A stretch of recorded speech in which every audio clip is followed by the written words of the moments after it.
बिस्मिल्लाहिर्रहमानिर्रहीम। अस्सलामु अलैकुम। लेक्चर नंबर 35 और कॉन्सेप्ट है हमारे पास हैशिंग एल्गोरिदम और इसकी कोलिजन्स को हैंडलिंग कैसे करते हैं। तो सबसे पहले हम हैशिंग फंक्शन को या हैशिंग को देखते हैं। हैशिंग से पहले इन्होंने फ़ाइल की ऑर्गेनाइजेशन बता दिया गया कि फ़ाइल्स रखी कैसे जाती हैं। डाटा जो भी रखा जाएगा ना, वो उस सारे डाटे के अंदर, अब ये डाटा है, इसमें एक बंदे का डाटा है, उसका नेम आ गया, ठीक है, उसका एड्रेस आ गया, नंबर आ गया, उसका कह लें कि CNIC आ गया। सो जो भी वैल्यूज़ हैं उस एक बंदे का सारा डाटा किसी भी फॉर्मेट में रख लें तो ये रिकॉर्ड आ जाएगा।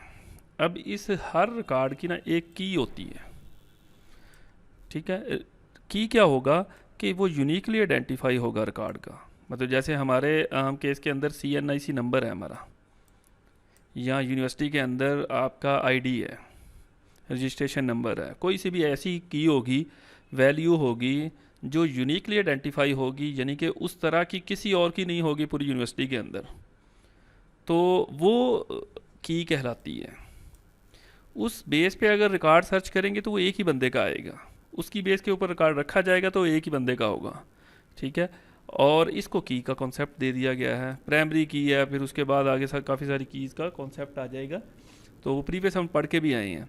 बहरहाल इस की बेस के ऊपर अगर रिकॉर्ड रखें तो वो हमें इजी हो जाएगा रिकॉर्ड उठाना। नेम है तो नेम, बहुत सारे अली नेम बहुत सारे लोगों का हो सकता है, तो इसी की मदद से अगर हम फाइलें बना लें, इसकी मदद से सीक्वेंशियल वर्क होता था कि जैसे CNIC तरतीब से रख दें, उसको ढूंढें और वहाँ पहुँच जाएं। रोल नंबर 1 है, 2 है, 3 है, तो ये एक क्लास के अंदर ये की ही समझी जाती है, ठीक है। तो सीक्वेंशियल तरतीब से तो वो इस तरह से रिकॉर्ड आ जाएगा।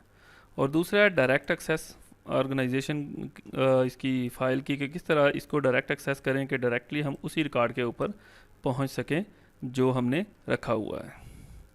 तो इसके अंदर दो चीज़ें आ रही हैं, एक तो इंडेक्स्ड सीक्वेंशियल है, दूसरा डायरेक्ट हमारे पास फाइल की ऑर्गेनाइजेशन आती है। तो इंडेक्स्ड के अंदर इस इंडेक्स्ड क्या होगा इसको देख लें। जैसे हमारे चैप्टर बुक के शुरू में ना चैप्टर लिखे हुए हैं, चैप्टर 1, 2, 3, और हर चैप्टर के आगे उसका पेज नंबर लिखा हुआ है। लेट्स पेज ये 39 के ऊपर चैप्टर 2 शुरू हो रहा है, ये 65 के ऊपर ये शुरू हो रहा है, ये तो 1 से ही शुरू हो रहा है। तो ये इंडेक्स कहलाता है, ये काम इंडेक्सिंग कहलाएगा। अब ये इसका एरिया कहलाएगा कि ये 39 से लेके 44 तक का जो एरिया होगा ना, ये चैप्टर 2 का होगा। तो ये हमने इंडेक्सिंग के कॉन्सेप्ट को कहते हैं।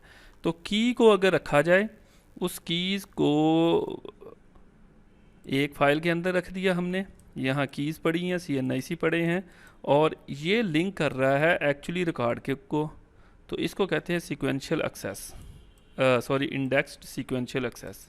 कि सिर्फ इंडेक्स सर्च करेंगे हम, चैप्टर नंबर सर्च किया और फिर वहाँ पे उतने पेजेस पे पहुँच गए। तो इस तरह की वर्किंग भी इसमें होती है।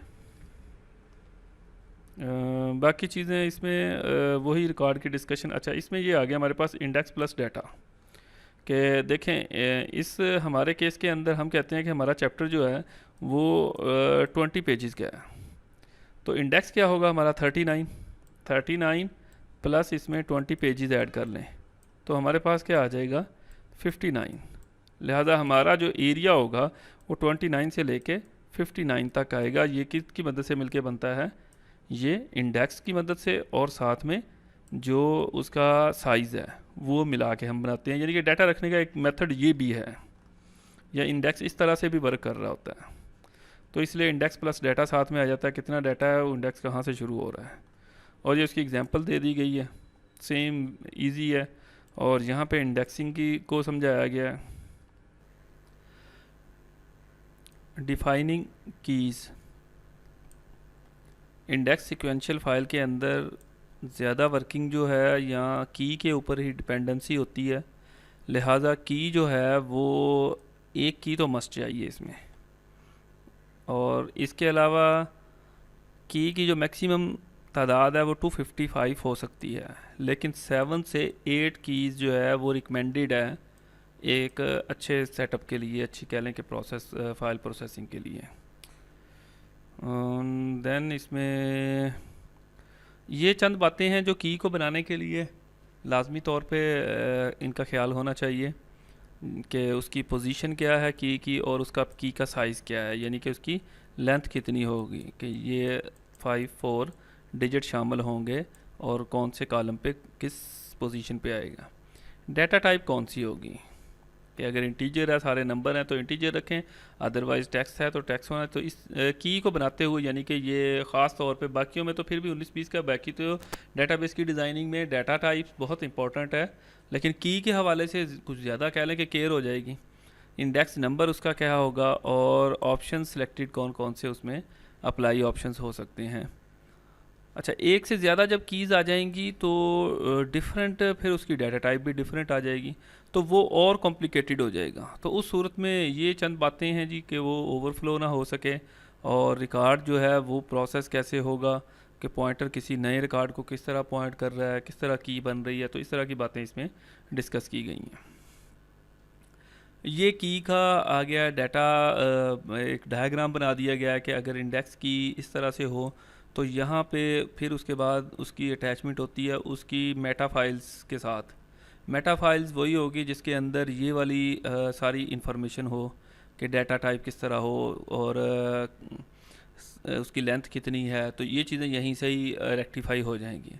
फिर वो उसको पॉइंट आउट करोगा एरिया को, कि वो ओवरफ्लो तो नहीं हो रहा, जो एरिया है कहाँ से लेके कहाँ तक का डाटा इसमें के अंदर पड़ा हुआ है, यानी कि वो चैप्टर के, जिस तरह मैंने कहा कि चैप्टर के जो पेजेस हैं वो कहाँ तक अवेलेबल होंगे।